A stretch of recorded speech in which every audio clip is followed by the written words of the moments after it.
제 남편이 세상을 떠났고 제 딸 은지는 집과 60억 원의 유산을 물려받았습니다. 저에게 남은 건 오래된 산장뿐이었습니다.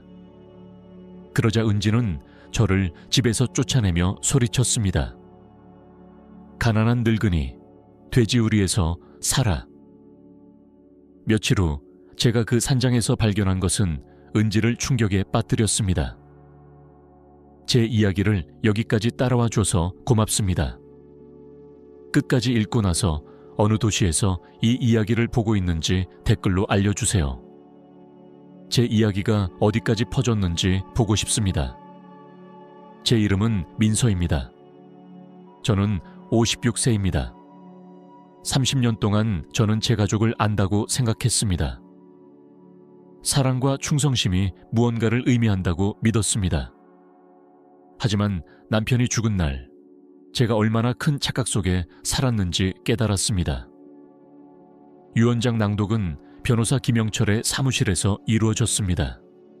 그는 나이든 남자로 안경이 코끝으로 자꾸 흘러내리는 모습으로 서류를 읽었습니다. 저는 낡은 가죽 의자에 앉아 손을 깍지 끼고 긴장된 마음을 다스리려 했습니다. 제 딸 은지는 제 옆에 앉아 있었는데 그녀는 제가 처음 보는 고급스러운 검은 정장을 입고 있었습니다. 그녀의 자세는 딱딱하고 무언가를 기대하는 듯 했습니다. 자, 시작하겠습니다. 김영철 변호사가 목을 가다듬으며 말했습니다. 고 박준호 씨의 마지막 유언을 낭독하겠습니다. 제 심장이 쿵쾅거렸습니다. 준호와 저는 25년 동안 결혼 생활을 했습니다. 우리는 함께 삶을 꾸리고 집을 짓고 미래를 계획했습니다. 당연히 재산은 공평하게 나누어지거나 어쩌면 은지가 이미 성공한 변호사로서 자신의 커리어를 가지고 있으니 대부분이 제게 돌아올 거라 생각했습니다.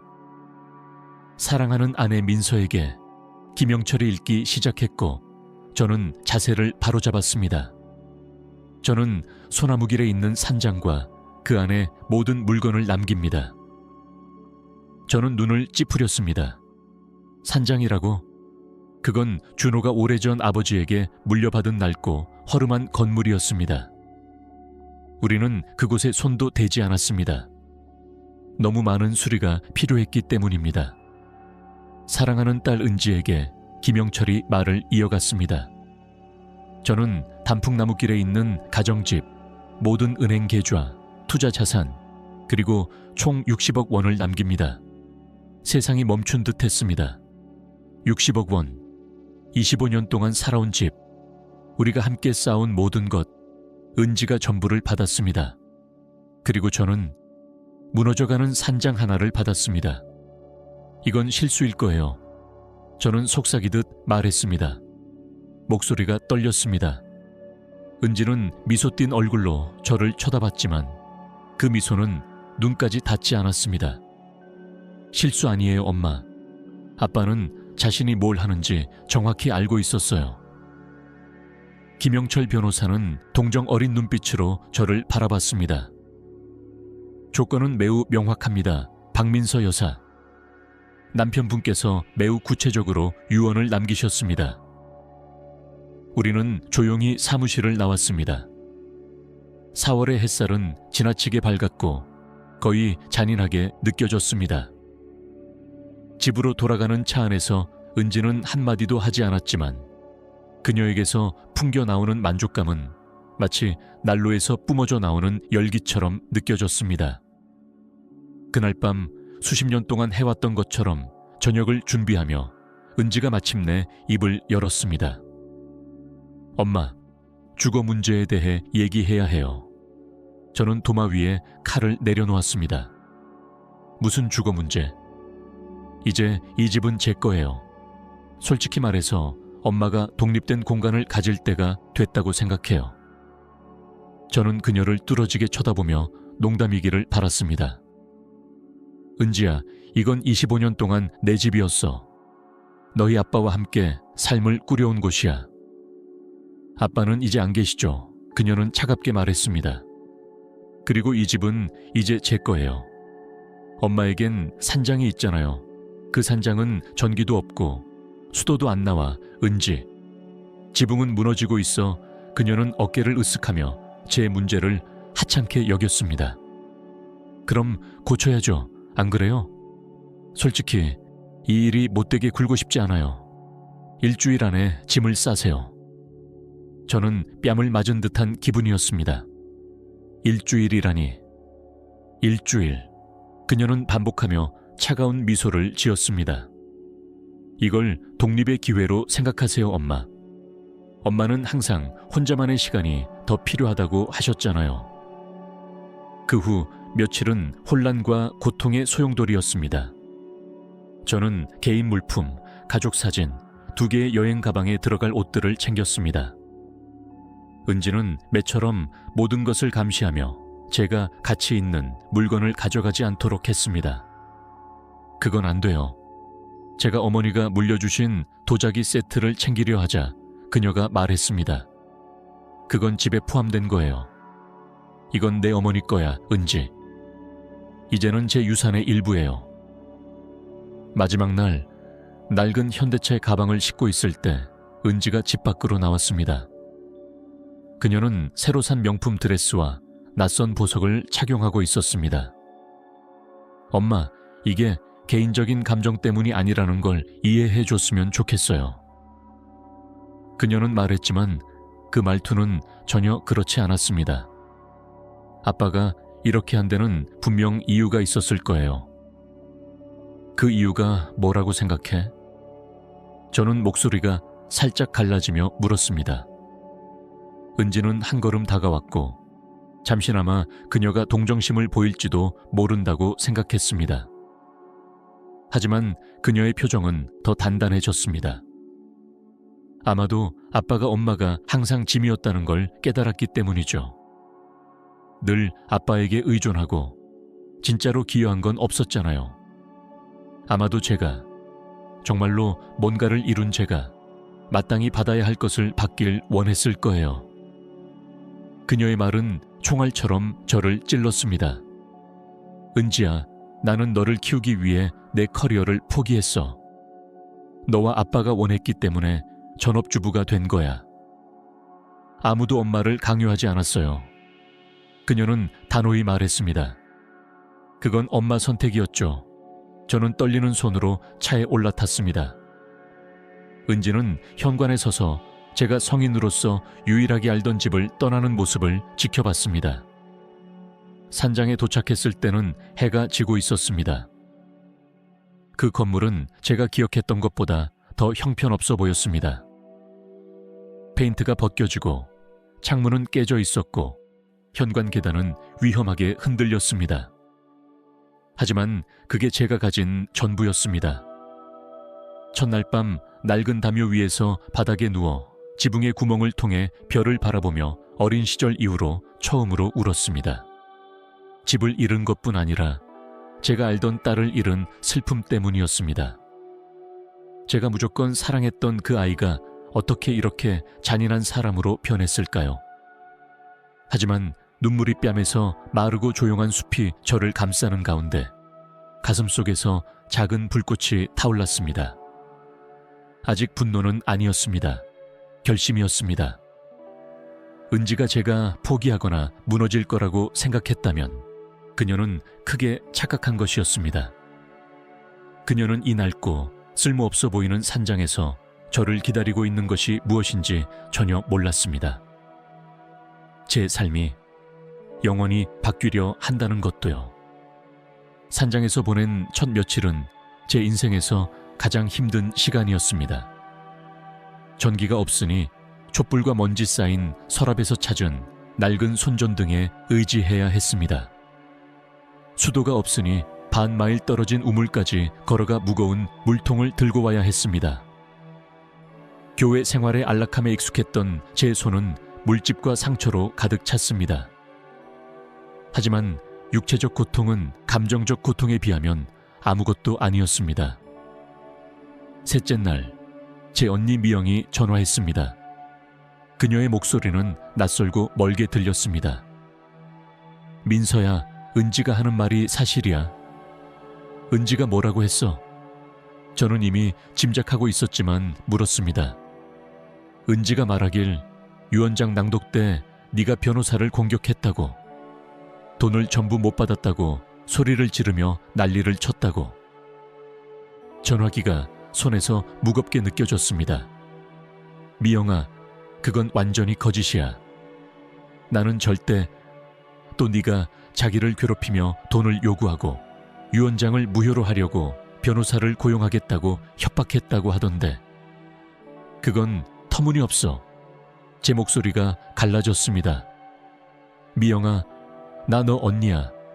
너는 날 아는 것보다 더 잘 알잖아. 긴 침묵이 흘렀습니다. 뭘 믿어야 할지 모르겠어, 민서야. 은지가 전화했을 때 정말로 화가 나 보였어. 너를 무서워한다고 했어. 전화를 끊고 나서 썩은 나무 바닥에 앉아 눈물이 마를 때까지 울었습니다. 은지는 제 집을 빼앗았을 뿐 아니라 제 모든 인간관계를 체계적으로 파괴하고 있었습니다. 다음 날 제 올케 혜진이 매주 금요일 점심 약속을 취소했습니다. 민서야, 잠시 혼자 시간을 가지며 생각을 정리하는 게 좋을 것 같아. 그 다음은 제 사촌 지연이었습니다. 그녀는 제게 언니 같은 존재였죠. 은지가 말하길 준호가 죽은 뒤로 네가 술을 많이 마신다고 했어. 도움을 받아야 할지도 몰라. 매 전화는 칼로 찌르는 듯 했습니다. 은지는 저를 탐욕스럽고 절망적인 과부로, 남편이 재산을 맡기지 않을 정도로 신뢰하지 않았던 여자로 몰아가는 이야기를 치밀하게 만들어냈습니다. 산장으로 이사 온 지 일주일 후 은지가 제 문 앞에 나타났습니다. 그녀는 새빨간 BMW를 타고 왔고 아마 제 차보다 비쌀 법한 코트를 입고 있었습니다. 안녕 엄마. 그녀는 억지 미소를 지으며 말했습니다. 적응 잘하고 있는지 보러 왔어. 저는 망가진 망사문 너머로 그녀를 바라보며 그녀의 존재를 받아들이려 했습니다. 뭐 원하는 거지, 은지? 어머니를 못 보러 와? 그녀는 웃었지만 그 웃음은 공허했습니다. 와, 이곳은 진짜 엉망이네. 저기 깨진 창문이랑 지붕 좀 봐. 여기서 정말 사는 거야? 선택의 여지가 없잖아. 뭐 어떻게든 해내야겠지. 그녀는 가까이 다가와 목소리를 낮췄습니다. 있지 엄마. 내가 가족들한테 엄마 얘기 좀 했어. 제 뱃속이 철렁 내려앉았습니다. 뭐라고 했어? 그냥 사실만. 유언장 낭독 이후로 엄마가 엄청 화가 나서 아빠의 결정을 받아들이지 못하고 내 대해 심한 말을 하고 다녔다고. 은지야, 그건 사실이 아니야. 너도 알잖아. 그녀는 어깨를 으쓱했습니다. 인식이 곧 현실이야, 엄마. 그리고 사람들이 보는 인식은 엄마가 슬픔을 잘 다스리지 못하고 있다는 거야. 그러고는 돌아서서 차로 걸어가다 어깨 너머로 저를 쳐다봤습니다. 아, 그리고 엄마. 미영 언니가 엄마가 유언장을 무효로 하려 할지도 모른다고 했어. 알아도 아빠는 주에서 제일 가는 변호사랑 일했어. 모든 게 법적으로 완벽해. 뭐라도 시도하면 엄마가 가진 얼마 안 되는 돈마저 잃을 거야. 그녀가 떠난 후 저는 망가진 문 앞에 한참을 서 있었습니다. 흙길로 사라지는 그녀의 차를 바라보며 제 상황의 현실이 눈사태처럼 저를 덮쳤습니다. 집과 가족을 잃었을 뿐 아니라 은지는 제 평판까지 체계적으로 파괴했습니다. 그날 밤 깨진 창문을 테이프와 판지로 고치려다 지난 25년을 돌아봤습니다. 정말로 내가 그렇게 나쁜 엄마, 나쁜 아내였을까? 은지가 8살 때 폐렴에 걸렸던 때를 떠올렸습니다. 병원에서 불편한 의자에 앉아 그녀의 손을 잡고 3일 밤을 지새웠던 기억. 학교 연극, 과학 프로젝트, 그녀가 10대였을 때 집에 돌아오길 기다리며 깨어있던 밤들. 1998년 준호가 직장을 잃었을 때 제가 비서로 돌아가 가족을 부양했던 때, 그리고 그가 더 나은 직장을 찾았을 때, 은지를 위해 집에 누군가가 있어야 한다고 해서 그 일을 그만뒀던 기억, 그 모든 것들이 그에게, 은지에게 아무 의미도 없었던 걸까? 아니었던 것 같습니다. 산장에 이사 온 지 2주 후 가장 가까운 이웃인 최 노인께서 찾아오셨습니다. 그는 준호와 오랫동안 아는 사이였던 나이든 분이었습니다. 민서야, 그는 모자를 벗으며 말했습니다. 준호 일로 정말 유감이야. 그리고 네가 겪고 있는 일도 더 마음 아파. 감사해요, 최 아저씨. 나는 여기서 40년을 살았어. 그가 말을 이어갔습니다. 이 땅의 가치를 알아. 네 남편은 똑똑한 사람이었지. 아주 똑똑했어. 그때는 그의 말이 무슨 뜻인지 몰랐지만 그 말이 마음에 남았습니다. 산장에서 2달째 되던 날, 저는 7kg이나 빠졌습니다. 제 손은 거칠고 딱딱해졌고 머리카락은 윤기를 잃었으며 눈가에는 새로운 주름이 생겼습니다. 하지만 그뿐만이 아니었습니다. 제 눈빛에는 이전에는 없던 강인함이 생겼습니다. 어느 아침 현관에 쓰레기를 쓸던 중 느슨한 바닥 판자 아래 반쯤 묻힌 이상한 열쇠를 발견했습니다. 지금껏 본 어떤 열쇠와도 달랐습니다. 무겁고 정교한 디자인이었습니다. 햇빛 아래에서 열쇠를 돌리며 살펴봤습니다. 이 열쇠는 어떤 문을 여는 걸까? 이 산장의 구석구석을 안다고 생각했는데 완전히 새로운 무언가를 발견한 것이었습니다. 그날 밤 촛불이 깜빡이는 가운데 숲의 소리가 밖에서 들려왔고 저는 그 열쇠를 더 자세히 살펴봤습니다. 열쇠에는 제가 해독할 수 없는 작은 기호들이 새겨져 있었습니다. 이건 평범한 열쇠가 아니라는 느낌이 들었습니다. 몇 달 만에 처음으로 절망이나 슬픔이 아닌 다른 감정을 느꼈습니다. 호기심이었습니다. 그리고 그 호기심 아래에는 더 위험한 무언가가 있었습니다. 희망이었습니다. 그 작은 청동 열쇠가 모든 것을 바꿀 거라는 걸 그때는 몰랐습니다. 제 망명 생활이 완전히 다른 무언가로 변하려 한다는 것도 몰랐습니다. 열쇠에 대한 집착은 며칠 동안 저를 사로잡았습니다. 생존을 위한 일상적인 일을 하면서도 주머니에 그 열쇠를 넣고 다녔습니다. 장작을 모으고 물을 길어오고 지붕의 누수를 고치려 애쓰며 매일 밤 촛불 아래에서 열쇠를 살펴보며 그 용도를 알아내려 했습니다. 새겨진 기호들은 낯익은 듯했지만 어디서 봤는지 떠오르지 않았습니다. 작고 섬세한 마치 숙련된 장인이 만든 것 같았습니다. 열쇠 자체는 평범한 청동이 아닌 무거운 금속으로 만들어진 듯 했습니다. 발견한 지 나흘째 되는 날, 저는 산장을 더 체계적으로 조사하기로 했습니다. 그동안 생존하느라 너무 바빠 제대로 탐색하지 못했었습니다. 이제 열쇠를 동기로 삼아 열쇠에 맞는 자물쇠나 숨겨진 공간을 찾기 시작했습니다. 지하실부터 시작했습니다. 축축하고 거미줄로 가득한 곳이라 지금껏 피했던 공간이었습니다.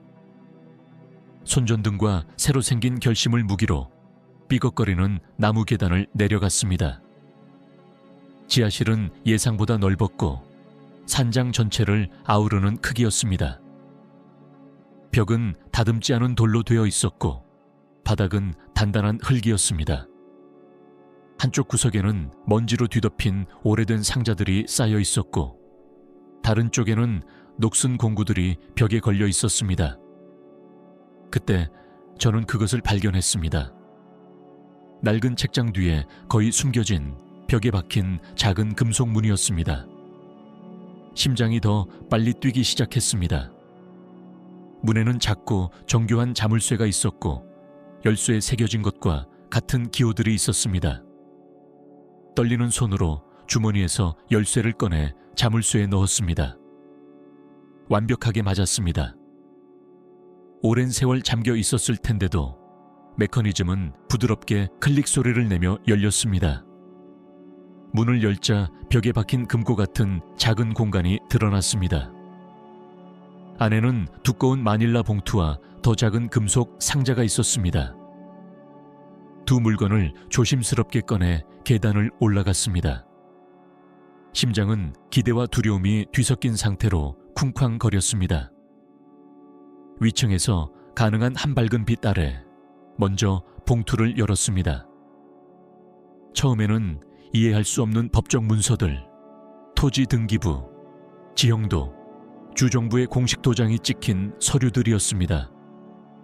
하지만 돋보기를 찾아 더 주의 깊게 읽으며 제가 무엇을 손에 쥐고 있는지 깨달았습니다. 광물권이었습니다.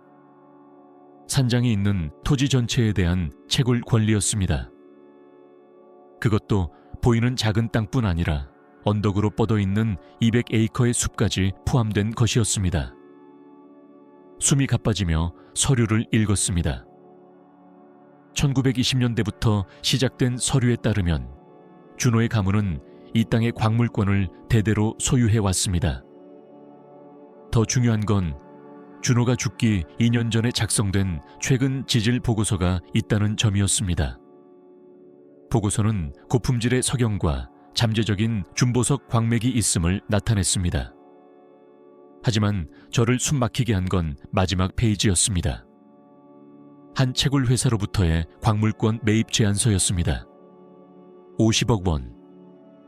제안은 준호가 죽기 6개월 전에 이루어졌지만 여백에 그의 익숙한 필체로 쓰인 메모가 있었습니다. 적절한 때를 기다리겠다. 저는 격렬히 떨리는 손으로 작은 금속 상자를 열었습니다. 안에는 제 이름이 적힌 봉인된 편지가 있었습니다. 사랑하는 민서에게 편지는 시작되었습니다. 이 편지를 읽고 있다면 내가 너에게 남긴 것을 찾았다는 뜻이다. 은지가 너무 잔인하지 않았기를 바라지만 그녀의 본성을 아는 나로서는 아마 그랬을 거라 생각한다. 저는 눈물이 종이에 떨어지기 시작하자 잠시 읽기를 멈추고 눈물을 닦았습니다. 내가 왜 이런 식으로 했는지 궁금할 거야. 왜 은지에게 집과 돈을 주고 너에게는 아무 가치 없어 보이는 이 산장을 남겼을까? 답은 간단하다. 민서, 나는 너를 알아. 너의 강인함, 인내심, 가장 힘든 상황에서도 살아남고 번영할 수 있는 너의 능력을 믿어. 은지는 아무것도 위해 싸울 필요가 없었어. 우리는 그녀에게 모든 걸 은쟁반에 담아줬고 그게 그녀를 내가 알아볼 수 없는 사람으로 만들었어. 탐욕스럽고 조종하려 들고 타인에 대한 진정한 연민이 없는 사람으로. 만약 내가 모든 걸 너에게 직접 남겼다면 그녀는 합법적이든 불법적이든 그걸 빼앗으려 했을 거야. 숨을 고르며 편지를 계속 읽었습니다. 하지만 내 사랑, 너는 은지가 절대 가질 수 없는 걸 가지고 있어. 진정한 내면의 강인함. 나는 이 산장에서 이 보물을 찾을 만큼 오래 버틸 수 있는 사람이 있다면 그건 너일 거라고 믿었어. 이건 마지막 시험이었어. 은지가 절대 통과하지 못했을 시험. 이 토지의 광물권은 은지에게 남긴 집과 돈보다 훨씬 더 가치 있어. 하지만 그보다 더 중요한 건 이건 너의 자유, 독립, 누구에게도 의존하지 않고 네 나머지 인생을 네 방식으로 살 기회야. 은행 금고에 너 이름으로 등록된 안정금고에 더 많은 서류가 있어. 금고 번호는 이 편지 뒷면에 적혀 있어. 현명하게 사용해. 민서, 나는 함께한 모든 세월 동안 너를 사랑했어. 너를 이런 시험에 들게 해서 미안해. 하지만 나는 네가 이를 극복할 만큼 강하다는 걸 알았어. 이제 살아.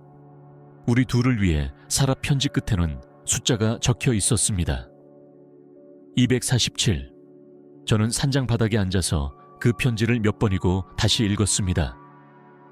준호는 모든 걸 계획했었습니다. 잔인하고 불공평해 보였던 유언장은 사실 은지로부터 저를 보호하고 그녀가 절대 건드릴 수 없는 것을 주기 위한 그의 방식이었습니다. 하지만 그의 말에는 사랑과 고통이 뒤섞인 무언가가 있었습니다. 그는 제가 이 시험을 이겨낼 수 있을 만큼 강하다는 걸 알았고, 동시에 은지가 저를 배신할 만큼 잔인하다는 것도 알았습니다. 그가 언제부터 우리 딸이 이렇게 잔인한 사람으로 변했음을 알았던 걸까? 그날 밤 몇 달 만에 처음으로 절망이나 배신감을 느끼지 않았습니다. 잊고 있었던 감정을 느꼈습니다. 힘이었습니다. 은지는 저를 망가뜨렸다고 생각했습니다. 그녀가 이겼다고, 마침내 성가신 엄마를 떨쳐냈다고 생각했습니다. 하지만 그녀는 자신이 정말로 무엇을 물려받았는지 몰랐습니다. 그녀의 잔인함이야말로 준호가 그녀가 실패하길 바랐던 시험이었습니다. 다음 날 저는 마을에 있는 은행으로 갔습니다. 247번 안전금괴는 더 많은 서류가 있었습니다. 최신 지질 보고서와 3개의 다른 채굴 회사와의 서신이 포함되어 있었습니다. 모두 광물권에 관심이 있었습니다. 가장 최근 제안은 준호가 죽기 일주일 전 70억 원이었습니다.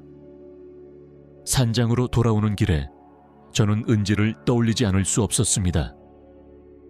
아마도 예전 내 집에서 그녀가 위대한 승리라고 생각한 돈을 쓰고 있을 것입니다.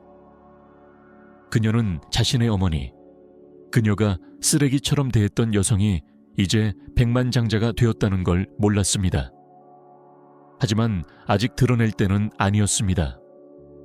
먼저 이 새로운 힘을 어떻게 사용할지 정확히 결정해야 했습니다. 한 가지는 확실했습니다.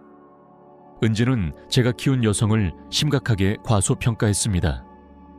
이후 며칠은 조용한 조사로 가득했습니다. 성급히 움직이지 않기로 했습니다. 준호가 세심하게 계획했듯 저도 실행에 신중을 기했습니다. 먼저 은지가 모르는 옆 마을의 변호사를 찾았습니다. 정 변호사는 광물권과 토지거래 전문인 나이든 분이었습니다.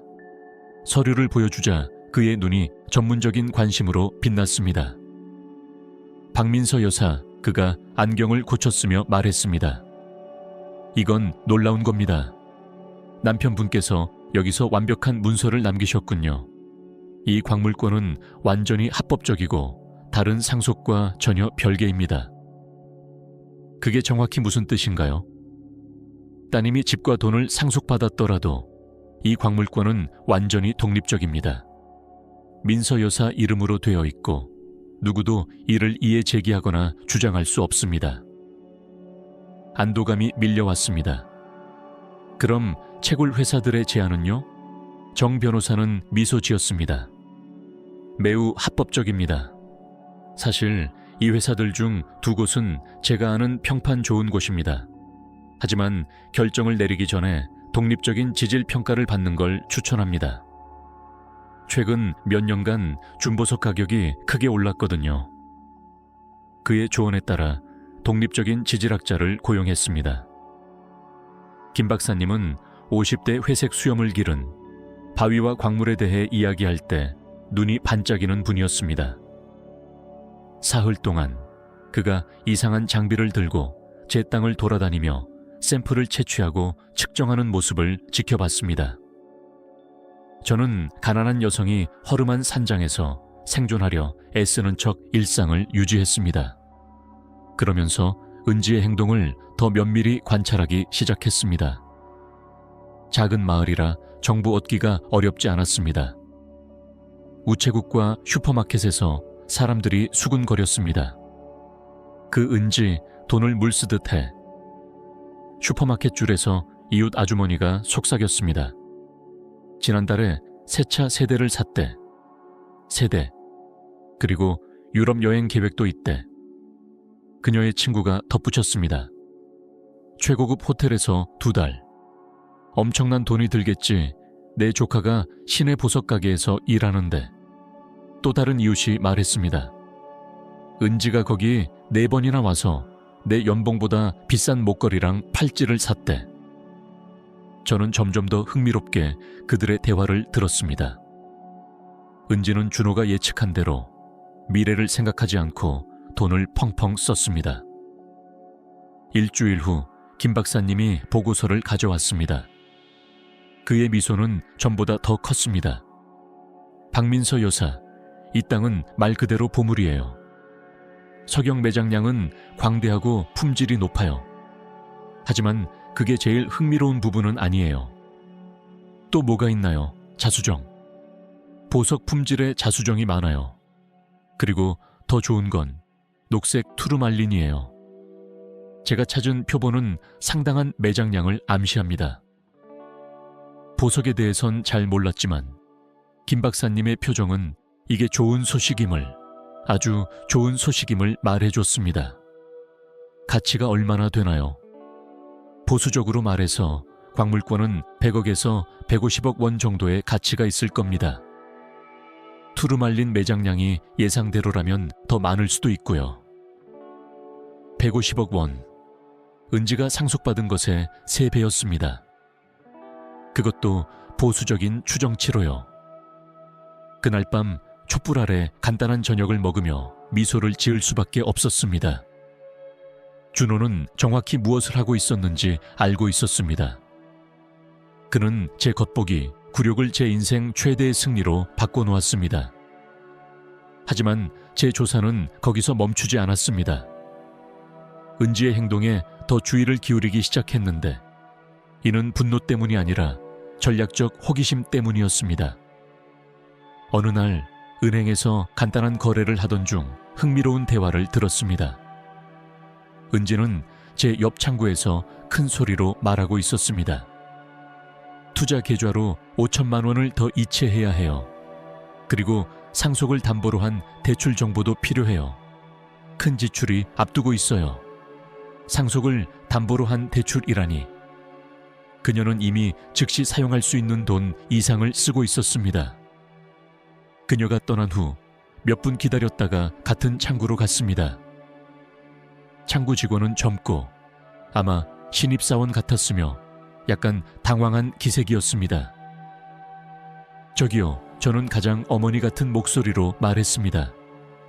방금 나간 여성이 은지 아니에요. 혹시 제 친척일지도 몰라서요. 아, 네. 은지 씨는 요즘 거래 때문에 바빠요. 그는 몸을 숙이며 맛있는 소문을 나누듯 속삭였습니다. 하지만 우리끼리 말인데 누가 돈을 그렇게 빨리 쓰는지 처음 봤어요. 거의 매일 큰 돈을 인출해요. 이는 귀중한 정보였습니다. 은지는 준호의 돈을 쓰는데 그치지 않고 지속 불가능한 속도로 소비하고 있었습니다. 며칠 뒤 밤, 준호의 서류를 다시 검토하다 놓쳤던 것을 발견했습니다. 오래된 지질 보고서 여백에 적힌 작은 메모였습니다. 은지는 정말 중요한 것에 대해 인내심이 없었어. 항상 즉각적인 만족을 원했지. 하지만 민서는 적절한 때를 기다릴 줄 아는 가치를 이해해 준호는 저보다 우리 딸을 더 잘 이해했었습니다. 그는 그녀의 충동적인 본성과 모든 걸 즉시 가지려는 욕구를 보고 그 약점을 이용한 것이었습니다. 다음 날 저는 마을에 나가기로 했습니다. 몇 주 동안 필수적인 일 외에는 밖으로 나오지 않았지만 이제 은지가 새로 얻은 부를 어떻게 다루는지 궁금했습니다.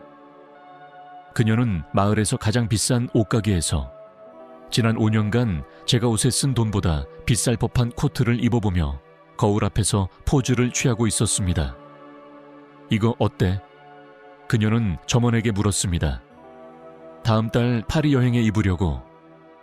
아주 잘 어울리세요, 은지 씨. 점원이 대답했습니다. 완벽히 어울리는 신발도 있어요. 스카프 진열대 뒤에서 은지를 몰래 관찰했습니다. 그녀는 충동적으로 가격도 묻지 않고 가장 비싼 물건을 골랐습니다. 마치 돈으로 채울 수 없는 공허함을 메우려는 듯 했습니다. 그녀가 3개의 큰 쇼핑백을 들고 가게를 나왔을 때 저는 멀리서 따라갔습니다. 그녀의 다음 행선지는 여행사였고 거기서 1시간 넘게 호화로운 휴가를 계획하는 듯 했습니다. 그 후에는 부동산 중개업소로 갔습니다. 창문 너머로 그녀가 자신의 상속으로도 감당할 수 없는 집들의 브로슈어를 보는 모습이 보였습니다. 흥미롭고 동시에 슬펐습니다. 은지는 갑자기 복권에 당첨된 사람처럼 행동하며 부를 어떻게 다룰지 전혀 모르고 있었습니다. 그녀는 몇 년 안에 재정적 파멸로 치달을 충동적인 결정을 내리고 있었습니다. 산장에 이사 온 지 6개월 후 제 삶은 상상도 못했던 방식으로 바뀌었습니다. 가장 신뢰할 만한 채굴 회사에 광물권을 120억 원에 팔았고 향후 로열티도 확보했습니다. 하지만 겉으로는 단순한 삶을 유지했습니다. 산장은 여전히 허름해 보였지만 전기와 수도를 조용히 설치했습니다. 외관은 은지가 기대한 대로 낡은 상태로 두었지만 내부는 제 편의를 위해 미묘하지만 중요한 개선을 했습니다. 정 변호사는 돈이 완전히 보호되고 분산 투자되도록 구조를 짜줬습니다. 저는 평생 편안히 살 수 있을 만큼의 돈, 그 이상을 가졌습니다. 하지만 돈보다 중요한 건 제 존재에 대한 통제력을 되찾은 느낌이었습니다. 한편 은지의 삶은 예측 가능한 방향으로 흘렀습니다. 마을에서 얻은 정보는 점점 더 신뢰할 만해졌고 사람들이 저를 불쌍한 잔인한 딸에게 버림받은 여성으로 동정하기 시작했습니다. 듣게 된 소식은 예상했던 대로였지만 은지의 몰락 속도는 놀라웠습니다. 은지가 샀던 3대의 차 중 2대를 팔았대. 슈퍼마켓에서 이웃 아주머니가 알려줬습니다. 그리고 계획했던 유럽 여행도 취소했어. 정말? 저는 놀란 척 물었습니다. 내 올케가 은행에서 일하는데 은지가 거의 매일 와서 대출을 더 받으려 한대. 벌써 2억 원 넘게 빚졌대. 6개월 만에 2억 원의 빚이라니. 은지의 자멸 속도는 제가 계산했던 것보다도 빨랐습니다. 그녀의 세계가 무너지고 있음을 확실히 확인한 건 어느 화요일 오후 약국에서 그녀를 봤을 때였습니다. 그녀는 달라 보였습니다. 늘 완벽히 단장했던 머리는 흐트러졌고 비싼 옷은 구겨져 있었습니다. 하지만 가장 눈에 띄는 건 그녀의 눈빛이었습니다.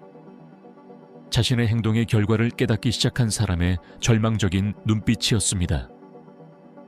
그녀는 불안치료제와 수면제를 사며 보험이 약값을 커버할지 약사와 조용히 그러나 다급히 이야기하고 있었습니다. 그날 밤 이제 편안해진 산장에서 저녁을 먹으며 기다리던 전화를 받았습니다. 엄마? 은지의 목소리는 작고 어린 시절 이후로 듣지 못했던 취약함이 담겨 있었습니다. 안녕 은지. 엄마, 얘기하고 싶어요. 갈 수 있을까? 창밖 어둠 속 숲을 바라보며 이상한 평온함을 느꼈습니다. 물론. 언제? 지금요? 급해요. 알았어. 어디 있는지 알지? 1시간 후 익숙한 자동차 소리가 흘길에서 들렸습니다. 하지만 현관에 나가보니 새빨간 BMW가 아니었습니다. 10년은 좋게 된 중고 세단이었습니다. 은지는 천천히 차에서 내려 마치 한 걸음 한 걸음이 힘든 듯 움직였습니다. 현관의 불빛 아래에서 그녀가 울고 있었음을 알 수 있었습니다. 엄마, 그녀는 목소리가 갈라지며 말했습니다. 내가 끔찍한 실수를 했어요. 저는 즉시 대답하지 않았습니다. 그녀를 바라보며 어렸을 때 문제를 가지고 저에게 왔던 때와 결혼 후 저를 더 이상 필요로 하지 않기로 결정했던 때를 떠올렸습니다. 들어올래? 마침내 제가 물었습니다. 그녀는 고개를 끄덕였고 저는 그녀를 안으로 안내했습니다. 미리 준비한 차를 내밀며 마치 이 대화가 올 줄 알았던 것처럼 행동했습니다. 은지는 손님용 의자에 앉아 마치 처음으로 이곳을 제대로 보는 듯 주위를 둘러봤습니다. 생각보다 나쁘지 않네요. 그녀는 중얼거렸습니다. 뭔가 고쳤어요. 할 수 있는 만큼 했지. 그녀는 오랫동안 침묵하며 손을 꼼지락거렸습니다. 마침내 저를 올려다봤습니다. 엄마, 나 큰 문제에 빠졌어요. 심각한 문제요. 무슨 문제? 돈이에요. 빚이 너무 많아요. 갚을 수 없을 만큼요. 얼마나? 4억 원. 그녀의 목소리는 속삭임에 가까웠습니다. 아빠 돈이 영원히 지속될 줄 알았어요. 하지만 멍청한 투자를 했고 필요 없는 걸 샀어요. 생각 없이 썼어요. 저는 그녀를 바라봤습니다. 이 여성이 제 아기였고 제 어린 딸이었으며 이제는 거의 알아볼 수 없는 사람으로 변해 있었습니다. 하지만 이 겸손한 산장에 앉아 이전의 오만함이 모두 벗겨진 그녀에게서 예전의 그 아이의 흔적을 볼 수 있었습니다. 내가 뭘 해주길 바라니? 저는 부드럽게 물었습니다. 도움이 필요해요, 엄마. 내가 자격 없다는 거 알아요. 내가 엄마에게 끔찍했지만 엄마는 내 유일한 가족이에요. 그녀의 뺨으로 눈물이 흘렀고 한순간 제 마음이 부드러워졌습니다. 결국 이건 제 딸이었습니다. 제가 무조건 사랑했던, 아무리 아픔을 줬어도 사랑했던 아이였습니다. 은지야, 저는 차분히 말했습니다. 6개월 전 너는 나더러 돼지우리에서 살라고 했어. 날 가난한 늙은이라고 불렀지. 죽은 너희 아빠 앞에서 날 모욕하고 내가 아는 유일한 집에서 쫓아냈어. 알아요, 엄마, 알아요. 정말 후회해요. 너는 내 가족 사진, 내 옷, 심지어 외할머니의 도자기까지 뺏었어. 내가 아무것도 기여하지 않았다고, 늘 짐이었다고 했지. 제 말 한마디 한마디가 그녀에게 뺨을 때리는 듯 했습니다. 그녀가 자신의 잔인함을 떠올릴 때마다 움츠러드는 모습이 보였습니다. 그리고 이제 저는 말을 이어갔습니다. 네가 하찮게 여겼던 이 산장에 와서 도움을 구하고 있어. 말해, 은지. 뭐가 달라진 거지? 갑자기 내가 돈이 필요해서 좋은 엄마가 된 거야? 아니에요, 엄마. 그게 아니에요. 내가 한 짓을 깨달았어요. 나를 무조건 사랑해준 유일한 사람을 어떻게 대했는지 생각할 시간이 있었어요. 그녀의 말은 진심으로 들렸고 제 일부는 그것을 믿고 싶었습니다. 하지만 지난 몇 달간 조용히 고통받고 모욕당하고 버림받았던 부부는 그 고통을 너무 잘 기억했습니다. 여기 살면서 내가 뭘 배웠는지, 아니 은지, 제가 물었습니다. 나는 너 없이도 살아갈 수 있다는 걸 배웠어. 누구의 인정 없이도 내 가치를 알게 됐어. 때로는 우리를 가장 아프게 하는 사람들이 가장 덜 자격 있는 사람들이라는 것도. 엄마, 갚을게요.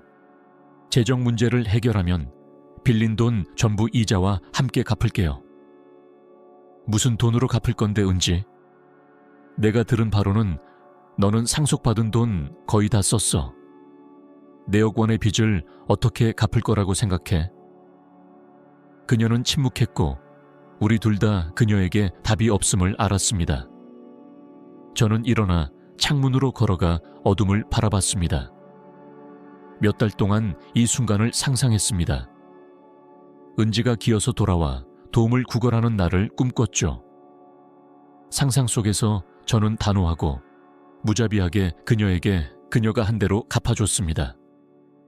하지만 그녀가 정말로 망가지고 절망적인 모습으로 여기 있는 지금 제 감정은 예상보다 복잡했습니다. 엄마, 그녀의 목소리는 이제 애원하듯 들렸습니다.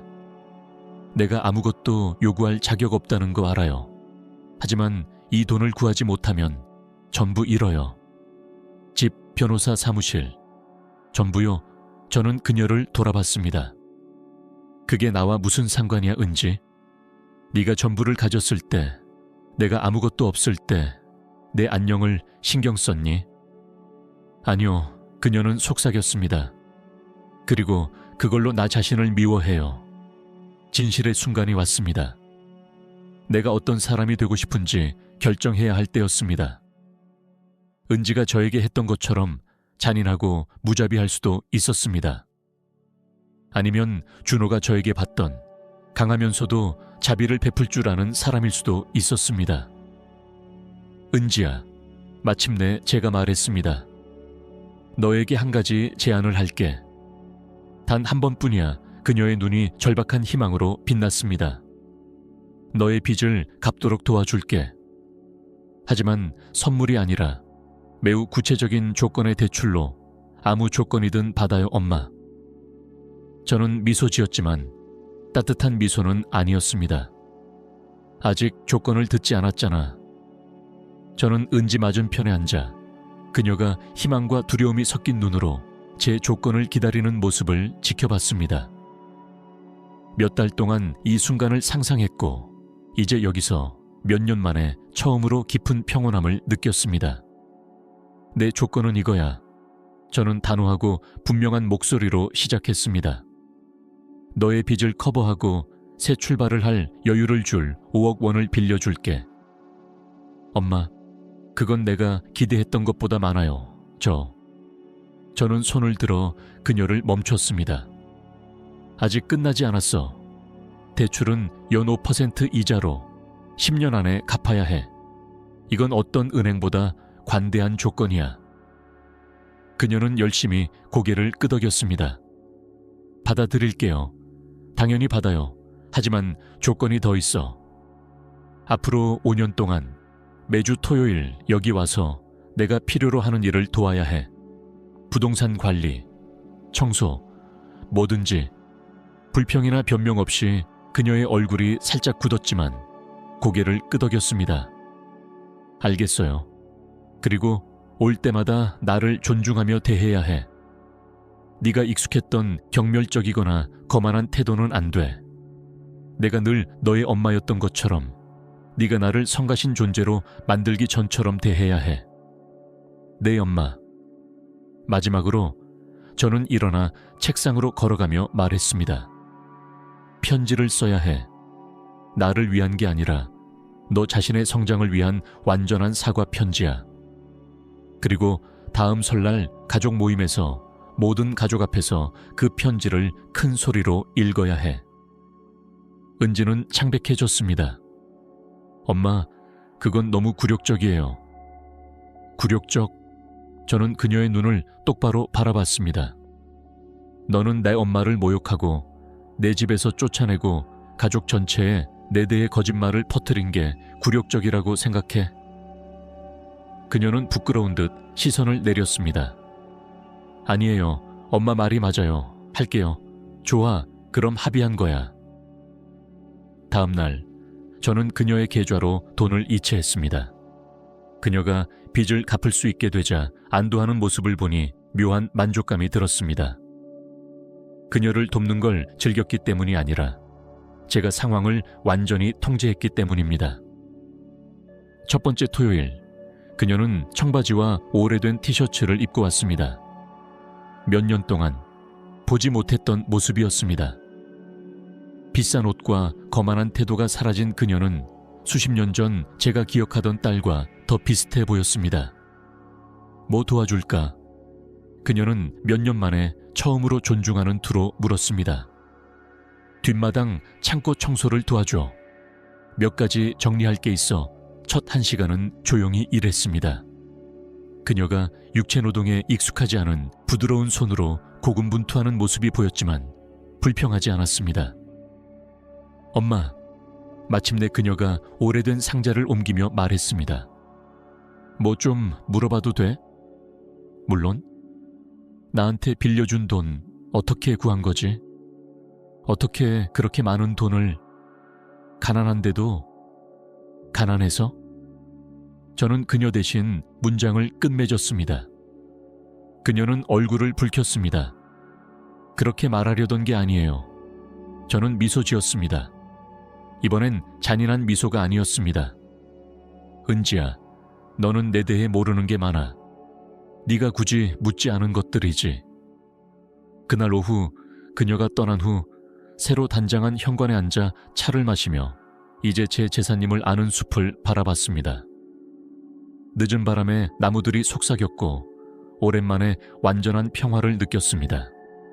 그 후 몇 달은 일상이 자리 잡았습니다. 은지는 매주 토요일 와서 불평 없이 일했고 우리는 점차 진짜 대화를 나누기 시작했습니다.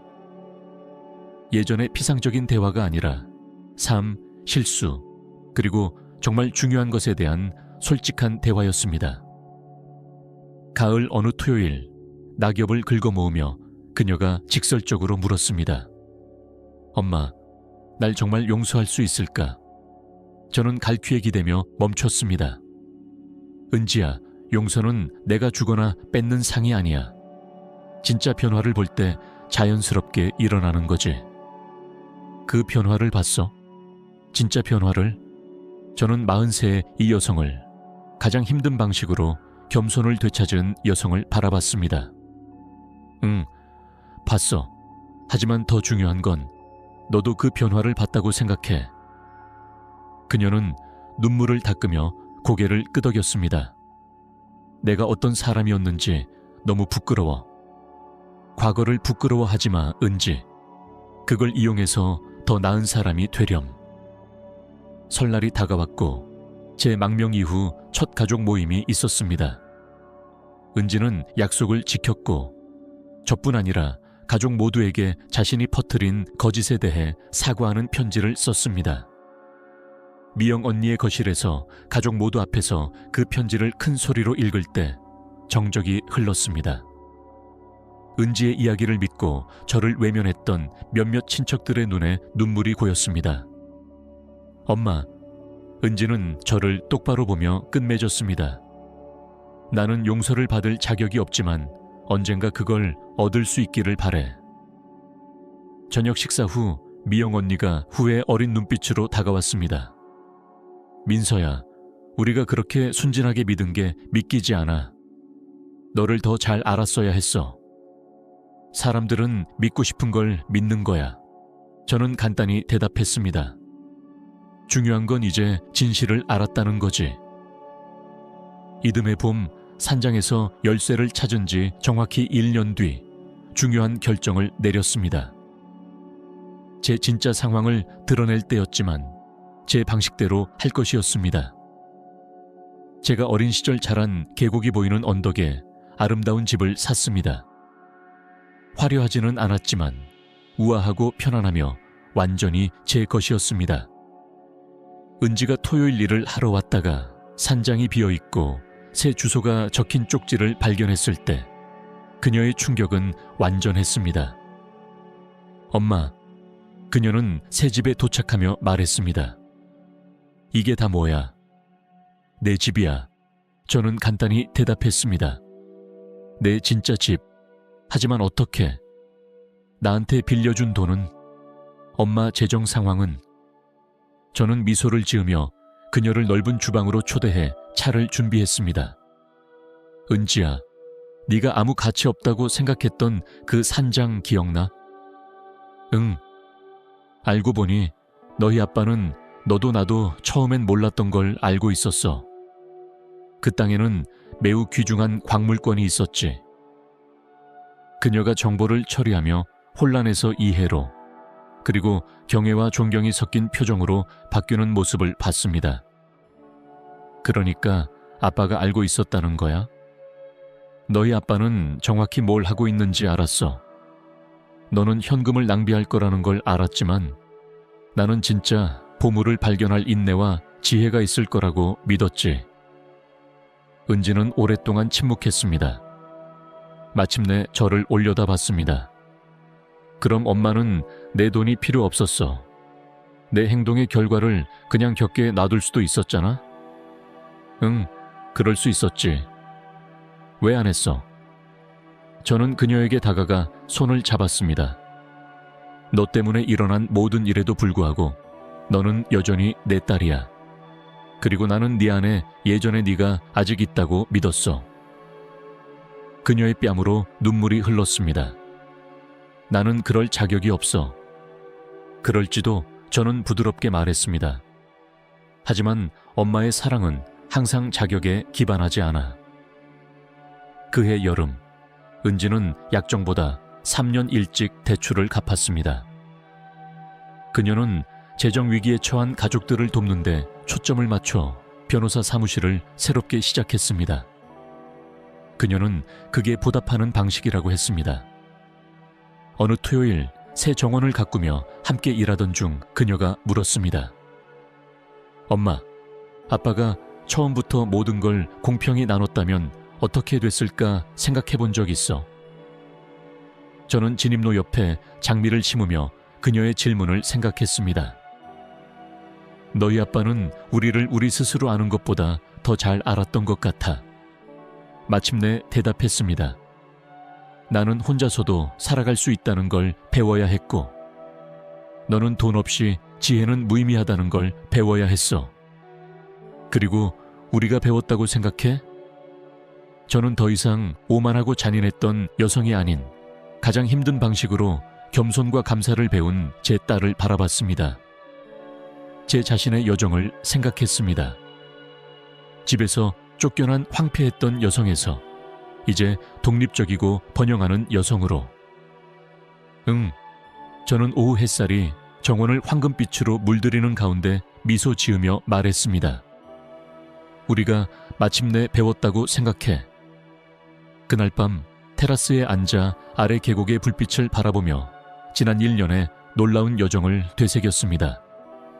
저를 당연하게 여겼던 가족을 잃고 저를 소중히 여기는 딸의 존경을 얻었습니다. 전화벨이 울려 생각이 멈췄습니다. 은지였습니다. 엄마, 그냥 잘 자라고 그리고 고맙다고 말하고 싶었어. 뭐가? 나를 포기하지 않아줘서. 내가 보지 못했던 내 안에 뭔가를 봐줘서. 전화를 끊은 후 밤의 고요 속에 앉아 오랜만에 완전한 충만함을 느꼈습니다. 준호가 옳았습니다. 저는 누구도, 심지어 저 자신도 생각했던 것보다 강했습니다. 그리고 때로는 가장 큰 승리는 원하는 걸 얻는 게 아니라 이미 행복에 필요한 모든 걸 가지고 있음을 깨닫는 것임을 알았습니다.